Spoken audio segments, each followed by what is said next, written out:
I'm here with my freakishly tall friend Kurt, who's going to be showing us how to go ahead and hook up all the Gears Generation X3 line of heated clothing. Now I do want to point out real quick that the X3 is not compatible with the X2. It is a completely different line and none of this will hook together. Now with that said, we're going to start with the jacket here and work our way down to the gloves and the chaps eventually as well. Now, moving into the jacket, the first thing I want to point out is that the jacket itself does come with a power supply from the battery to an inline fuse to a female adapter.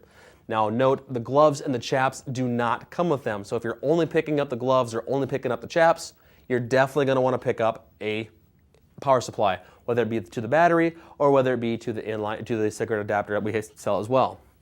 Now with that said, since we are only hooking up the jacket here, we have a couple different options for control. In this case, we have opted to go with the temperature control regulator. And what this allows us to do is it allows us to turn the jacket on or off and control how much heat is coming through the jacket itself. So what we're going to do is, since this has a belt clip on the side of it, we're simply just going to hook this on the side of Kurt's belt here, on the side of his waistline. And that's it, end of story. So from there, what we're going to do is a spiral cord with the orange tag is your power supply cord. As you can see, it has plenty of cord to stretch to fit the power supply from your motorcycle. So with that plugged into your motorcycle or to the battery pack, depending on what you're doing, we're going to take the other cord with the green tag here, flip it open, just like on the vest, and on the inside we have two inputs. We have an apparel and we have a glove. All we have to do is plug this into the apparel line, and Kurt is ready to go and have heat throughout the road, throughout his jacket. Now say he's decided that he wants to add a pair of gloves to his outfit. Now once again, there's a couple more options we can do since we already have the jacket. One, we can either pick up a wide cord splitter. Now what this is going to allow us to do is, when we unplug this, this is going to allow us to take the single temperature regulator that we already have, plug in our wide cord adapter, and put power both to the jacket or the apparel and the gloves.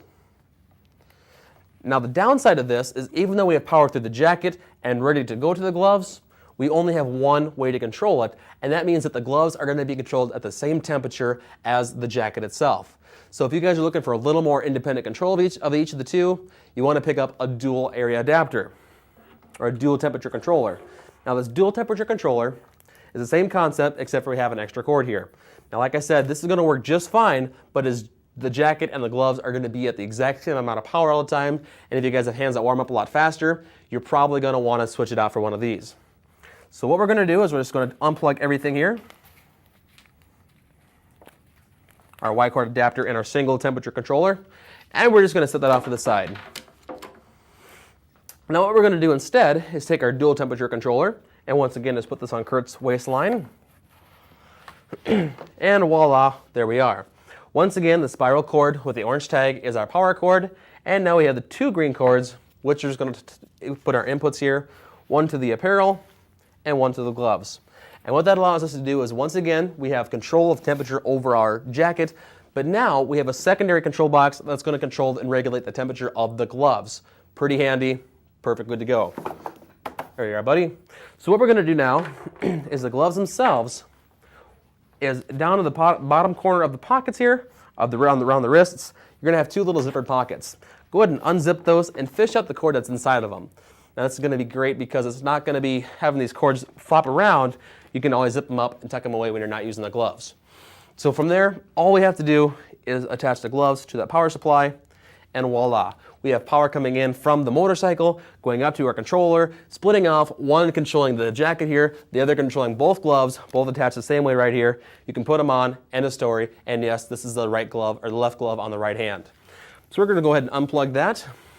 Thank you for the demonstration, Kurt.